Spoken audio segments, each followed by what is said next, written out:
आज हम भारत के एक सबसे खतरनाक और रहस्यमयी माओवादी कमांडर माडवी हिडमा की कहानी की परतों को खोलेंगे।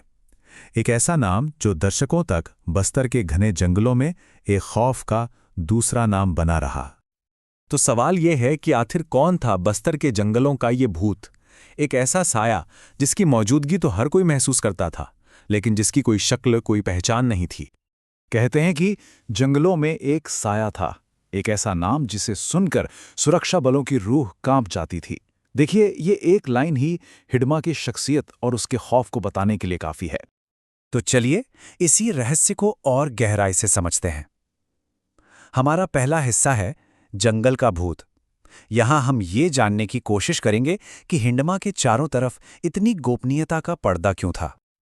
आप सोचिए, कई सालों तक सुरक्षा एजेंसियों के पास माडवी हिडमा की एक ढंग की तस्वीर तक नहीं थी। उसे पकड़ना तो बहुत दूर की बात थी, उसकी पहचान तक पक्की करना एक बहुत बड़ी चुनौती थी, और इसी वजह से उसे एक फैंटम या कहिए कि एक भूत कहा जाने लगा था। बटालियन नंबर 1, ये नाम याद रखिएगा। ये माओवादियों की सबसे घातक, सबसे खूंखार लड़ाकू टुकड़ी मानी जाती थी। और इसका कमांडर कौन था? माडवी हिडमा। ये पद ही बताता है कि संगठन में उसका कद कितना बड़ा था और वो कितना बड़ा खतरा था। तो आखिर एक आम आदिवासी लड़का इतना बेरहम कमांडर बना कैसे?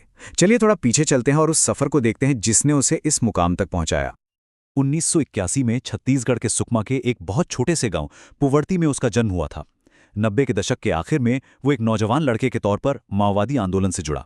अपनी रणनीतिक समझ की वजह से वो बहुत तेजी से आगे बढ़ा और आखिरकार बटालियन नंबर 1 का कमांडर बन गया। ये कहानी सिर्फ एक शख्स की नहीं, बल्कि एक पूरी पीढ़ी के विद्रोह की आग में ढल जाने की है। अब देखिए, इस पूरे संघर्ष के दो बिल्कुल अलग अलग नजरिए हैं।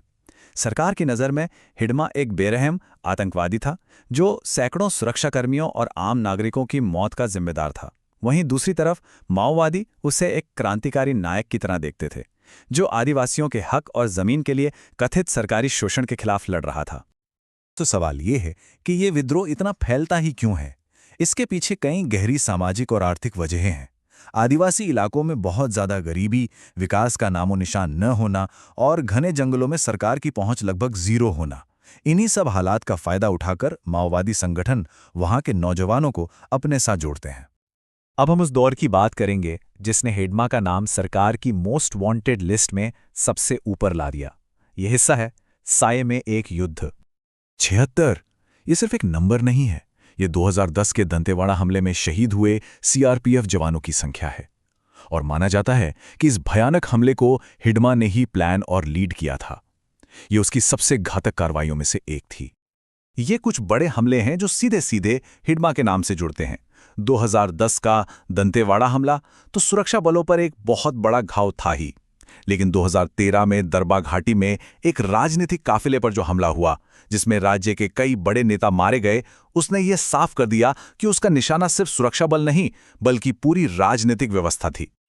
और बस इन्हीं हमलों के बाद हिडमा सुरक्षा बलों के लिए सबसे बड़ा और सबसे जरूरी निशाना बन गया। उसकी क्रूर रणनीति और बड़े हमले करने की क्षमता ने उसे एक बहुत बड़ा खतरा बना दिया था। और अब कहानी के उस आखिरी अध्याय की ओर बढ़ते हैं जहां इस साये का अंत हुआ। इस खंड का नाम है अंतिम ऑपरेशन। तारीख थी 18 नवंबर 2025 और जगह थी आंध्र प्रदेश का मारेदुमिली जंगल।